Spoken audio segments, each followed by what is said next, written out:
कर मैं ये क्या पढ़ रहा हूँ, क्या कहना? गजल की जगह मरसिया अरे वाह वाह वाह वाह वाह। इबादत बची है, सदाकत बची है, तेरे ही भरोसे पे ताकत बची है।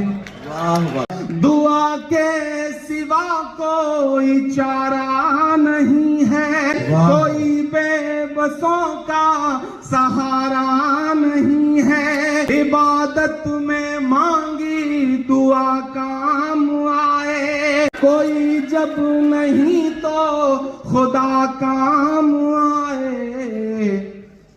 ये मजलूम बेबस तेरे दीन वाले, बिलखते सिसकते फलसती